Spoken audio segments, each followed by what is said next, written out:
Observation. मला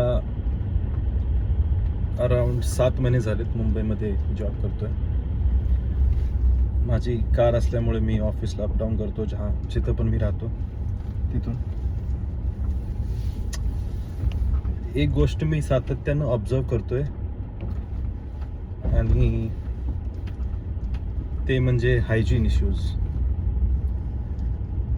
issues मोठं वाटतात नाही. आय मीन हायजीन म्हणजे काय, म्हणजे कुठल्या एरियातलं हायजीन वी आर सेइंग. बरेचशी लोक आंघोळ नाही करत, स्वच्छ राहत नाहीत आणि त्यामुळे हायजीनचा इश्यू होऊ शकतो. मे बी या अँगलने सांगितल्यानंतर हायजीन इश्यू हा मोठा वाटू शकतो, पण मी कोणत्या लोकांबद्दल बोलतोय ते म्हणजे mostly cab drivers.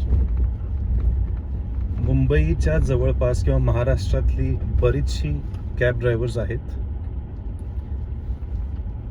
And unfortunately they are into a situation where they can't afford to stay. I mean I spoke to one person. एका मी ड्रायव्हरशी बोललो, त्यामुळे मला हे डिटेल कळालं. कारण मुंबईसारख्या ठिकाणी ते मिळवतात 30 ते 40 हजार नेट. नाव जी लोक कॅब ड्रायव्हिंग करतात त्यांचं ऑफकोर्स घरी पाठवण्याचा पण पैसे देण्याचा पण प्लॅन असतो आणि त्याच्यामध्ये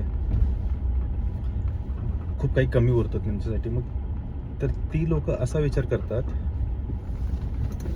की कार आहेच, कारमध्ये झोपून टाकावं. अँड लिटरली बरेचसे ब्रिज खाली बरेचशा एरियामध्ये कॅब्स लागलेले असतात आणि त्याच्यामध्ये ड्रायव्हर झोपलेले असतात. तर त्यांचं बऱ्याच लोकांचं असं रुटीन आहे की ते मंडे येतात आणि 5 दिवस, काही लोक 6 दिवस ते गाडीतच राहतात.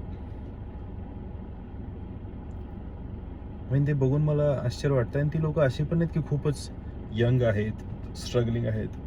40, 50 वयाची लोकही हे करतात. आणि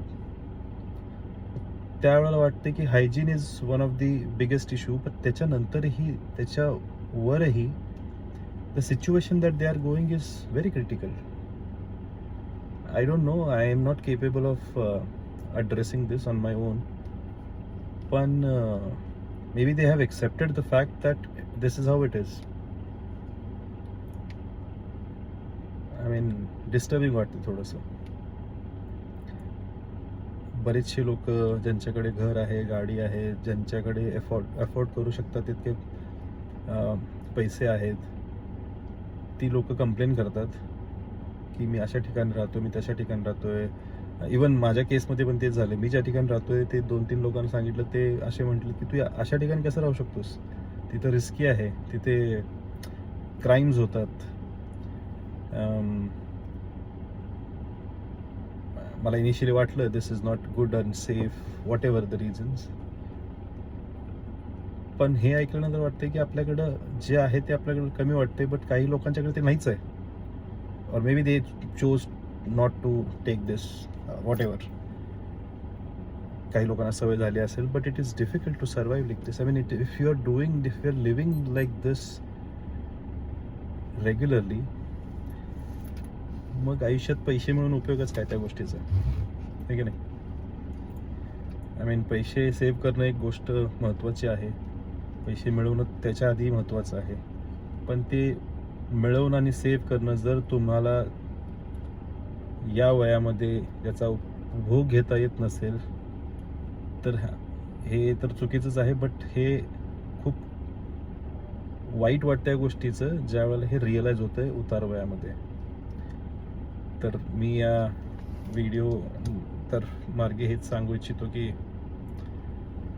leave your life. I know everyone has to go through difficult patch. पण एक गोष्ट खूप महत्त्वाची आहे की आपण जितक्या प्रॉब्लेममध्ये असतो त्याच्याही जास्त प्रॉब्लेममध्ये काही लोक जगतात आणि सर्वाईव्ह करतात आनंदाने.